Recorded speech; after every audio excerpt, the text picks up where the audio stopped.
Hello അസ്സാം വലൈക്കും. ഇസ ഡിസൈനിങ്ങിൻ്റെ പുതിയ വീഡിയോയിലേക്ക് എല്ലാവർക്കും സ്വാഗതം. ഇന്ന് നമുക്ക് എലാസ്റ്റിക് നൈറ്റി കട്ട് ചെയ്യണതും സ്റ്റിച്ച് ചെയ്യണതും കാണാം. അതിന് നമുക്ക് ആദ്യം പേപ്പറിൽ കട്ട് ചെയ്യാം. ബിറ്റാണെങ്കിൽ ഇതുപോലെ ആയിരിക്കും നമുക്ക് കിട്ടാൻ നൈറ്റി ബിറ്റ്. ഇനി നമുക്കത് എങ്ങനെയാണ് ഫോൾഡ് ചെയ്യേണ്ടത് നോക്കാം. ചുരിദാറിനൊക്കെ ഫോൾഡ് ചെയ്യണ പോലെ തന്നെയാണ് ഫോൾഡ് ചെയ്യേണ്ടത്. ഇതുപോലെ ഫോൾഡ് ചെയ്യണം. നൈറ്റ് ബിറ്റ് നമ്മൾ കടയിൽ നിന്ന് വാങ്ങുമ്പോൾ 3 മീറ്ററിൻ്റെ നൈറ്റ് ബിറ്റ് ആയിരിക്കും നമുക്ക് കിട്ടുന്നത്. അത് നമ്മൾ അളക്കുമ്പോൾ 2.90 ഉണ്ടാവുക, 3 മീറ്റർ എന്ന് പറയുന്ന നൈറ്റ് ബിറ്റ്. ഇന്ന് ഞാൻ ചെയ്യുന്നത് 52 സൈസുള്ള ഒരു നൈറ്റിയാണ്. ഇതുപോലെയാണ് നമുക്ക് നൈറ്റ് ബിറ്റ് മടക്കിയാൽ കിട്ടേണ്ടത്. ബിറ്റിൽ എങ്ങനെയാണ് മെഷർമെൻറ്റ് മാർക്ക് ചെയ്യണമെന്ന് നോക്കാം. എനിക്ക് വേണ്ട നൈറ്റിൻ്റെ ഇറക്കം 54 അത് ഞാൻ കട്ട് ചെയ്തെടുക്കുകയാണ്. മടക്കി വെക്കുമ്പോൾ ഇതുപോലെയാണ് കിട്ടേണ്ടത്. ഇനി മെഷർമെൻ്റ് എടുക്കുന്നത് നോക്കാം. ഫ്രണ്ട് ഭാഗത്തെ മെഷർമെൻ്റ് നോക്കാം. ഇലാസ്റ്റിക് വെക്കുന്നത് കൊണ്ട് നെക്കിന് എത്ര വീതി എടുക്കുന്നുണ്ടോ അതിൻ്റെലേറെ ഇരട്ടി വീതി എടുക്കേണ്ടതുണ്ട്. അപ്പോൾ ഷോൾഡർ എടുക്കുമ്പോൾ നമ്മൾ ഇവിടെ ഏറെ എടുക്കേണ്ടത് ഷോൾഡർ, അപ്പോൾ അതിലേറെ 2 ഇഞ്ച് ഞാൻ കൂട്ടിയെടുത്തിട്ടുണ്ട്. ഷോൾഡറിൻ്റെ അളവെടുക്കുന്ന വീഡിയോസ് എൻ്റെ കയ്യിൽ നിന്ന് പോയി. ഷോൾഡറിൻ്റെ അളവ് ഞാൻ 7 ഇഞ്ചാണ് കൊടുത്തിട്ടുള്ളത്. അതിൻ്റെ കൂടെ 2.5 ഇഞ്ച് കൂടി കൂട്ടണം കേട്ടോ. നമ്മൾ ഫ്രണ്ട് ഭാഗം ഷോൾഡർ കട്ട് ചെയ്യുമ്പോൾ ഇതിൻ്റെ കൂടെ 2.5 ഇഞ്ച് കൂടി കൂട്ടേണ്ടതുണ്ട്. ഷോൾഡറിൻ്റെ ആം ഹോളിൻ്റെ എല്ലാ അളവുകളും ഞാൻ വീഡിയോയിൽ കൊടുത്തിട്ടുണ്ട്. നൈറ്റിയുടെ വീതി എടുത്തിട്ട് ഷേപ്പിൽ നമ്മളൊന്ന് വരച്ചു കൊടുക്കുക. പിന്നെ സ്ലീവ് കട്ട് ചെയ്തെടുക്കുക. സ്ലീവ് നമ്മൾ കട്ട് ചെയ്യുമ്പോൾ ഇതിൻ്റെ സെൻറ്ററിൽ ഇങ്ങനെ മടക്കിയിട്ട് ഇതിൻ്റെ സെൻറ്ററിൽ ചെറിയൊരു കട്ട് കൊടുക്കുന്നുണ്ട്. അവിടെ നമുക്ക് തയ്ക്കുമ്പോൾ അറിയാൻ വേണ്ടിയിട്ടാണ്. ഇനി കട്ട് ചെയ്യുമ്പോൾ ഫ്രണ്ട് പീസിൽ നമ്മൾ ഷേപ്പ് വരച്ചില്ലേ അത് മാത്രം എടുത്തിട്ട് കട്ട് ചെയ്തെടുക്കുക. ഇനി 2 പീസായി സെപ്പറേറ്റ് ആക്കി എടുക്കുക. നമ്മൾ ഷോൾഡറിന് അളവെടുത്തില്ലേ അതിൻ്റെ അവിടെ നിന്ന് 2 പീസാക്കിയിട്ട് കട്ട് ചെയ്തെടുക്കുക. ബാക്ക് പീസ് മാറ്റി വെച്ചിട്ട് ഫ്രണ്ടിൽ നമുക്ക് നെക്കൊക്കെ ഒന്ന് അടയാളപ്പെടുത്തി കൊടുക്കാം. നെക്ക് കട്ട് ചെയ്യേണ്ടത് എങ്ങനെയാണെന്നോ, നമ്മൾ ആദ്യം 2.5 ഇഞ്ച് എടുത്തിട്ടുണ്ട് ഇലാസ്റ്റിക് വെക്കാൻ വേണ്ടി. അതിൻ്റെ കൂടെ 2.5 ഇഞ്ച് കൂടെയും കൂട്ടി അങ്ങനെ 5 ഇഞ്ചിലാണ് നെക്ക് കട്ട് ചെയ്യുന്നത്. അപ്പോൾ നമുക്ക് 10 ഇഞ്ച് വീതിയിൽ നെക്ക് കിട്ടുന്നതാണ്. നെക്കിൻ്റെ ഇറക്കം ഞാൻ 5.5 ഇഞ്ചാണ് എടുക്കുന്നത്. നെക്കിൻ്റെ താഴെ ഭാഗത്ത് നിന്ന് ഒരു 1.5 ഇഞ്ച് മുകളിലേക്ക് ലൈന് വരച്ചു കൊടുക്കണം. നമുക്കിത് ഇലാസ്റ്റിക് വെക്കാനുള്ളതാണ്. അപ്പോൾ അതിന് തയ്യൽ തുമ്പായിട്ട് ഞാൻ ഒരു 1/2 ഇഞ്ച് കൂടി എടുക്കുന്നുണ്ട്. ഇതുപോലെ ഒന്ന് ഇലാസ്റ്റിക് ഞാൻ 1 ഇഞ്ചിൻ്റെതാണ് ഇവിടെ വെച്ച് കൊടുക്കുന്നത്. ഇനി കട്ട് ചെയ്യണത് ശ്രദ്ധിക്കണം. ഇതുപോലെയാണ് കട്ട് ചെയ്തെടുക്കേണ്ടത്.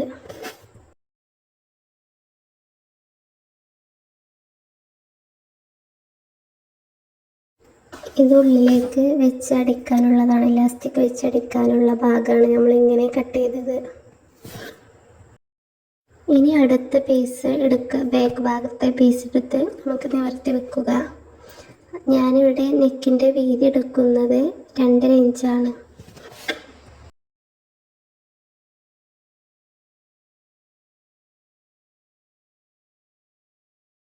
ഇറക്കം 3.5 ഇഞ്ചിലാണ് കട്ട് ചെയ്യേണ്ടത്. ഞാൻ റൗണ്ട് ഷേപ്പിലാണ് കട്ട് ചെയ്യുന്നത്. നെക്ക് കട്ട് ചെയ്ത് കഴിഞ്ഞാൽ ഫ്രണ്ട് പീസ് നമ്മൾ ബാക്ക് പീസിൻ്റെ മുകളിൽ വെച്ച് കൊടുക്കുക. 2.5 ഇഞ്ച് കൂട്ടിയെടുത്തിട്ടില്ലേ നമ്മൾ ഫ്രണ്ട് പീസിൽ ഇലാസ്റ്റിക് വെക്കാൻ വേണ്ടി, അപ്പം അത് മടക്കിയിട്ട് വേണം നമ്മൾ ബാക്ക് പീസിൻ്റെ മുകളിൽ വെക്കേണ്ടത്. ഇതുപോലെ ഷേപ്പിൽ വരച്ച് കൊടുത്തിട്ട് കട്ട് ചെയ്തെടുക്കാം.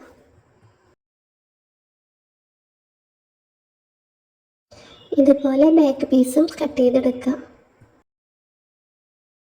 നൈറ്റിയുടെ താഴെ ഭാഗത്ത് ഒരു 1/2 ഇഞ്ച് കയറ്റിയിട്ട് ഇങ്ങനെ ഷേപ്പിലൊന്ന് ചെറിയൊരു ഷേപ്പിൽ കട്ട് ചെയ്തെടുക്കുക. നൈറ്റ് താഴെ ഭാഗത്ത് 2 സൈഡിലും തൂങ്ങാതെക്കാൻ വേണ്ടിയാണ് ഇങ്ങനെ ചെയ്യുന്നത്. സ്ലീവിൻ്റെ ലെങ്ത്ത് വേണ്ടത് 14.5 നേരത്തെ കട്ട് ചെയ്തത് 7 ഉള്ളൂ. ബാക്കി വന്ന മെറ്റീരിയലിൽ നിന്ന് കട്ട് ചെയ്തെടുക്കാം. 2 സ്ലീവിനുള്ളതും കട്ട് ചെയ്തിട്ടുണ്ട്. ഇത് ബാക്ക് നെക്ക് മറിച്ചെടുക്കാനുള്ള പീസ് കട്ട് ചെയ്തെടുത്തതാണ്. ഇനി തയ്ക്കാൻ തുടങ്ങാം. ആദ്യം സ്ലീവാണ് തയ്ക്കുന്നത്. ഇതുപോലെ ഇങ്ങനെ തയ്ച്ചെടുക്കുക. 3 പീസും കൂട്ടിയെടുക്കുക.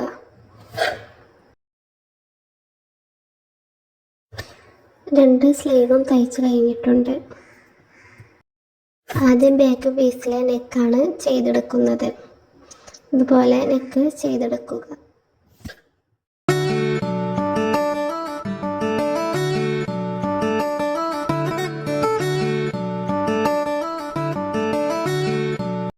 ഇനി ഫ്രണ്ട് ഭാഗം തയ്ക്കുന്നത് ശ്രദ്ധിക്കുക. അതിന് 2 പീസ് ഇതുപോലെ കട്ട് ചെയ്തെടുക്കുക.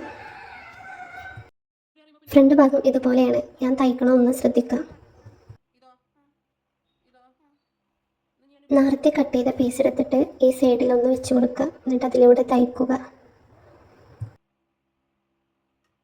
ഇതുപോലെ 2 സൈഡും തയ്ച്ചെടുക്കുക.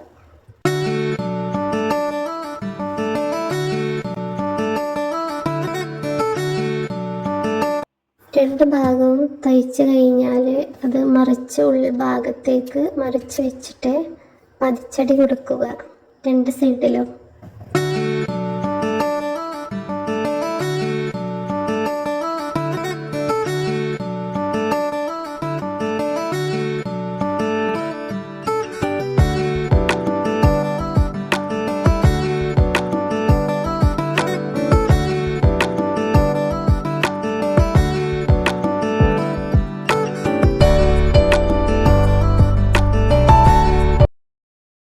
ഇലാസ്റ്റിക് വെക്കുന്ന ഭാഗം ഇനി തയ്ച്ചെടുക്കാം. ആദ്യം ഇതിൻ്റെ സൈഡൊന്ന് ചെറുതായിട്ടൊന്ന് തയ്ച്ചെടുക്കാം. ഇതുപോലെ ചെയ്യുക. ഈ ഭാഗത്ത് അങ്ങനെ തയ്ച്ചു കൊടുക്കാം. ഞാൻ എടുക്കുന്ന ഇലാസ്റ്റിക്കിൻ്റെ വീതി 1 ഇഞ്ചാണ്. അതിനുള്ള സ്ഥലം വിട്ടിട്ട് താഴെ ഭാഗത്ത് തയ്ച്ചു കൊടുക്കാം.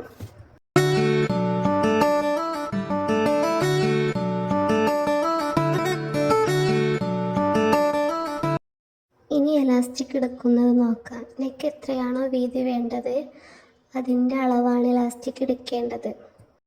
എനിക്ക് നെക്ക് വേണ്ടത് 5 ഇഞ്ചാണ്.